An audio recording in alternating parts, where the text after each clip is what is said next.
investings. But at the time, it was like the peak that we had was $2 billion Two. dollars Wow, dude. worth of tokens in our program being escrowed. Do you ever wake up in cold sweats and think, "Oh my god, Oh, if yeah, more. we're one Lazarus lucky strike away from losing two billion in customer funds"? It's more often than you would think, and I'm not even joking. And it's might be one of the just a few, or may like I don't have any more fears than that, to be honest, in my life. Like it's like one of the top two fears that I have. Damn. So how do you deal with that? You know, Like seriously, because I can imagine that some people watching right now would wish that they had $2 billion in TVL, but don't necessarily realize that that comes with a huge a lot weight of to it. liability. Yeah, and a lot of a lot of fear of whatever can happen might happen. Yeah. Uh, well, on many different fronts, obviously. Uh, we do security audits regularly. We have recently engaged with it's called Stride program, which is a Solana Foundation sponsored with some top tier security firm, Asymmetric Research, I believe. So I we're love the in part of guys. that program as well. I love the guys at Asymmetric. Quick shout out Um, to Jeff Schroeder. yeah, then we incorporated AI in our development processes and also in our CI/CD, so deployment process, and also code reviews, security reviews. Have few paid AI tools, and recently we started engaging with Sparebit. Still haven't tested out. Actually, we did test out the product. They also have like a full blown AI suite of tools to help you just have everything running smoothly and without any vulnerabilities.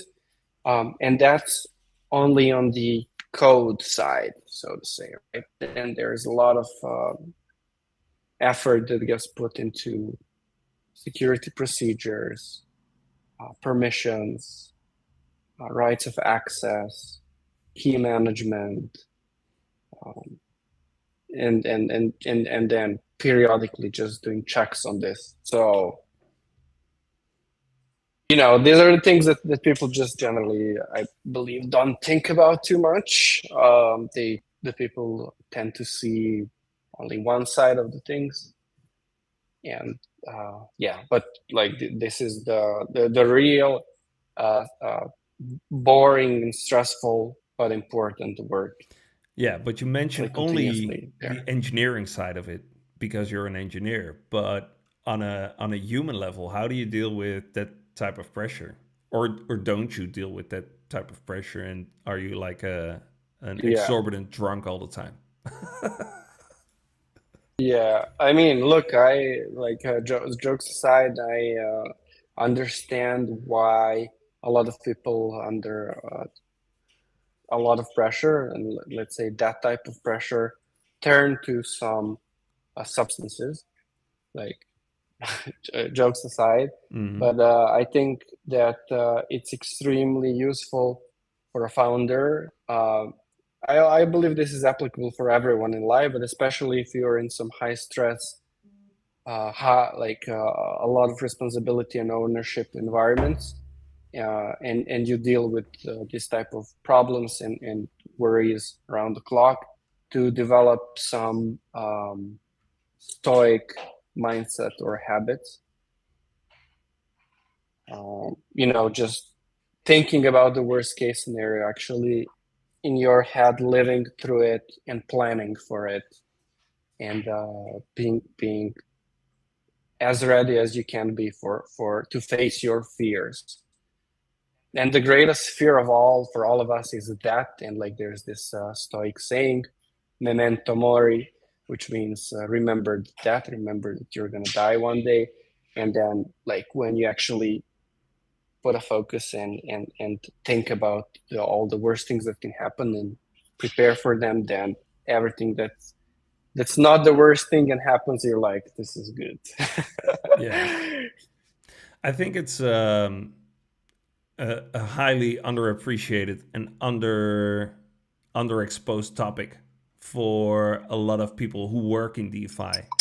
And I really, really think that, yeah, we should talk about it more often and keep each other Yeah, yeah, mentally healthy. Is it yeah. male mental health month? We should have a DeFi mental health month as well. Maybe a quarter, maybe a half year, maybe the full year should Maybe be life, maybe DeFi maybe mental. life dedicated, life dedicated to mental health, bro. All right, It's let's. I agree. It's not a how they say. It's one of these topics that again is important, but maybe not so cool, if you know what I mean. And then if you start talking about mental health at least a little bit, then that might be read as weakness. It's like, oh, now you're talking about mental health, you're whining, just man up, get That's tough. that's the equivalent of But saying, "Oh, you're going to the gym every week or every day and train your ass off because you're a fucking pussy." Like that's that's the world in reverse. Like, oh, you train Muay I Thai every understand. day, you must be a fucking pussy then. Like having good mental health is like a virtue, dude, not a sign of weakness. And being able to Yeah, discuss it, it's I think it's you're the first person that thought about addressing this topic with.